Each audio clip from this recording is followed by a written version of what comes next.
27শে ফেব্রুয়ারি নেতাজি ইন্ডোরের সভা থেকে বাংলার ভুয়ো ভোটার ইস্যুতে সরব হয়েছিলেন মুখ্যমন্ত্রী। বাংলার ভোটারের এপিক নম্বরের সঙ্গে ভিন রাজ্যের ভোটারের এপিক নম্বর 1 মমতা বন্দ্যোপাধ্যায়ের অভিযোগের সত্যতাও মিলেছে। দক্ষিণ দিনাজপুরের তসলিম মিয়ার পর এবার ডালিয়া রায়ের সঙ্গে গুজরাটের ভরত ভাই প্রজাপতির এপিক নম্বর একই দেখা গেল।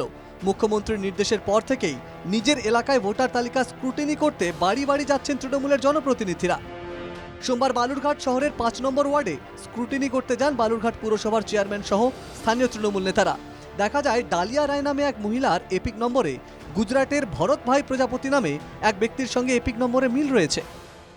এই স্কুটির কাজ করতে গিয়ে দেখতে পাচ্ছি আমরা যে ডালিয়া রায় এপিক নম্বর LPZ 2421-675 এই যে এপিক নম্বর, সেই এপিক নম্বরে গুজরাটের আরেকজন বাসিন্দা যে ভবেশ ভাই প্রজাপতি, তারও নাম সেম এপিক নম্বরে রয়েছে। এই বিষয়গুলো তো থাকার কথা নয়।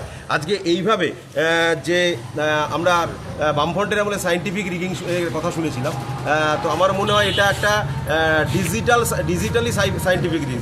আমি দেখছি যাতে নিয়ে ভোট দিতে পারে, আর কি সমস্যা করলেই করতে পারে। ভোট কেন্দ্র হবে, সেখানে যদি সার্চ করে তারা যদি দেখে যে ডবল নাম, সেটা তো ক্যান্সেল করে দিতে পারে। বিষয়টি নিয়ে শুরু হয়েছে রাজনৈতিক চর্চা। বালুরঘাট শহর তৃণমূলের সভাপতি আঙুল তুলছেন 2024 লোকসভা নির্বাচনে বালুরঘাটের বিজেপি প্রার্থী সুকান্ত মজুমদারের জয় নিয়ে। সুতরাং একই এপিক নাম্বারে কি করে দুটো ভোটার হয়? মমতা ব্যানার্জির আশঙ্কা তার মানে একদম বাস্তব। এর মাধ্যমে বিজেপি যারা সাংসদ হয়েছেন তারা হয়তো 2024-এ এইভাবেই ক্ষমতায় এসেছে। তার মধ্যে ওয়ান অফ দেম আমাদের সুকান্ত মজুমদার, বালুরঘাটের সাংসদ, সামান্য ভোটে জিতেছে। আর দক্ষিণ দিনাজপুর জেলার আর ভোটার লিস্ট সংক্রান্ত সমস্ত বিষয়ে দেখার পুরোপুরি দায়িত্ব ডিএম এসব বিষয় দেখবেন। এ থেকে স্পষ্ট প্রমাণিত হয়েছে। এবং দক্ষিণ দিনাজপুর জেলায় তৃণমূল কংগ্রেস বলছে কুমারগঞ্জ, কুশমন্ডি এবং হরিরামপুরে প্রচুর মৃত ভোটার, যারা তাদের আর ভোটের সময় তারা ভোট দিয়ে দেয়। এই মৃত ভোটারের নাম কেন কাটা হচ্ছে না দিনের পর দিন?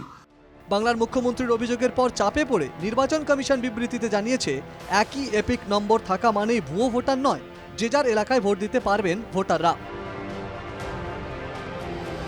বালুরঘাট থেকে সন্তু দাসের রিপোর্ট, NKTV বাংলা।